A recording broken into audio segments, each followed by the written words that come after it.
Shalom, Bapak Ibu yang terkasih di dalam Tuhan.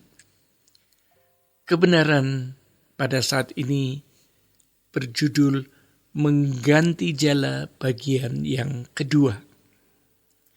Bapak Ibu, bila pada bagian sebelumnya Yesus memanggil Simon dan Andreas, maka pada Matius 4 ayat 21 sampai 22 dikisahkan pemanggilan Yohanes dan Yakobus. Yohanes dan Yakobus adalah dua bersaudara dari seorang ayah yang bernama Zebedeus.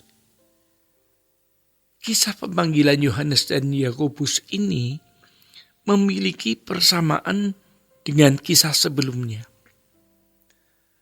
Beberapa persamaannya yaitu yang pertama adalah profesi Simon bersaudara dan Yohanes bersaudara. Yang kedua, mereka dipanggil secara mendadak ketika Yesus sedang menyusuri Danau Galilea. Dan yang ketiga, mereka sama-sama dengan segera merespon panggilan Tuhan dengan meninggalkan jala mereka. Di samping ketiga persamaan tersebut, terdapat dua perbedaan. Pertama, Simon bersaudara dipanggil ketika sedang menebarkan jala. Sedangkan Yohanes bersaudara telah selesai menebar jala dan sedang membereskannya. Yang kedua, Simon bersaudara hanya meninggalkan jalannya. Namun Yohanes bersaudara tercatat meninggalkan jala dan ayahnya. Dalam Markus 1:20 bahkan ditambahkan bahwa mereka juga meninggalkan orang-orang upahannya. Perbedaan yang kedua ini menarik untuk kita simak dan gali kebenarannya. Keputusan Yohanes dan Yakobus meninggalkan ayahnya dan orang-orang upahannya adalah keputusan yang radikal. Mengapa radikal? Pertama, karena mereka berani meninggalkan ayahnya. Dalam konteks dunia Timur Tengah kuno, ayah itu merupakan simbol stabilitas, keamanan, perlindungan, dan otoritas. Meninggalkan ayah berarti bersedia kehilangan keempatnya dan hidup mandiri dengan arah yang baru. Dalam Alkitab dicatat bahwa mereka yang meninggalkan ayah adalah mereka yang menikah, seperti di dalam Kejadian 2 ayat 24. Ataupun mengikuti seorang guru yang dipandang besar, seperti Elisa yang mengikuti Elia di dalam 1 Raja-Raja 19 ayatnya yang ke-20. Ketika seseorang menikah, maka ia membangun rumah tangga baru bersama pasangannya. Sedangkan ketika seseorang mengikuti seorang guru, ia harus bersedia menanggalkan kenyamanan hidup di rumah orang tua dan belajar pada guru tersebut.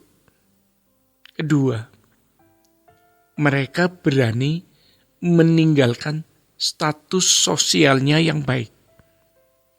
Kepemilikan orang upahan, sebagaimana yang dicatat di dalam Markus 1 ayat 20, menunjukkan bahwa Yohanes bersaudara bukan keluarga nelayan kelas bawah.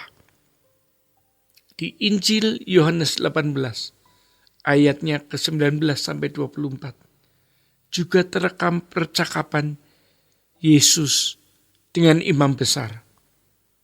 Dari keempat Injil, hanya Yohanes yang mampu mengisahkan percakapan ini. Ini berarti bahwa Yohanes memiliki akses masuk ke ruang imam besar dan menyaksikannya secara langsung. Hal ini menunjukkan bahwa Yohanes bersaudara bisa saja memiliki status sosial yang sangat berbeda dari Simon bersaudara. Jadi, meninggalkan jala beserta orang upahan berarti meninggalkan seluruh hak istimewa ini dan hidup sederhana bersama Yesus beserta murid lainnya.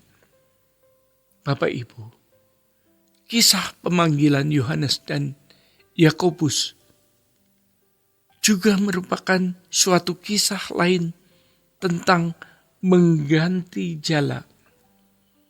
Jika pada kehidupan Simon bersaudara, kita belajar tentang mereka yang meninggalkan penghidupan demi hal yang lebih mendasar, yakni kehendak dan rencana Allah, maka dalam kisah Yohanes dan Yakobus kita belajar tentang meninggalkan stabilitas, kenyamanan, dan keistimewaan.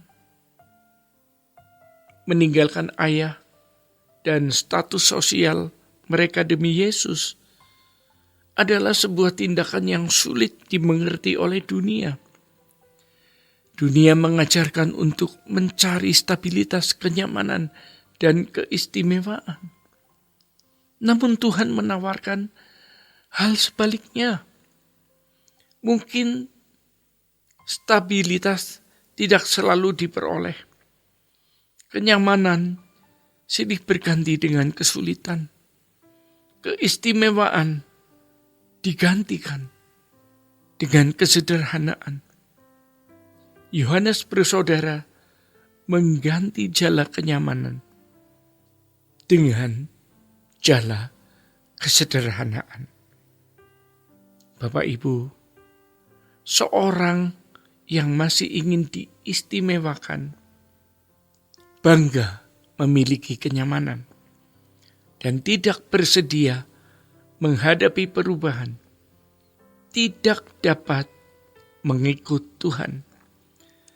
Mengikut Tuhan adalah usaha untuk menjadi tidak terlihat oleh dunia, agar dapat terlihat hanya oleh Allah.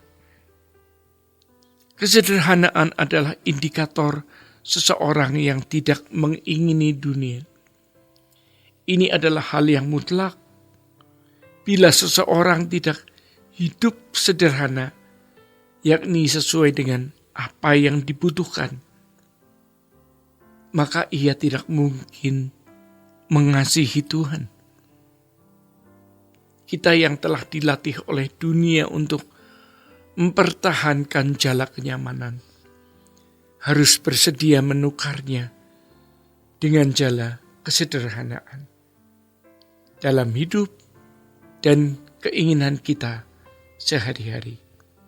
Sebab hanya dengan demikian kita dapat menjadi penjala manusia. Bapak Ibu yang terkasih di dalam Tuhan, demikian kebenaran pada saat ini. Tuhan Yesus memberkati. Sola Gracia.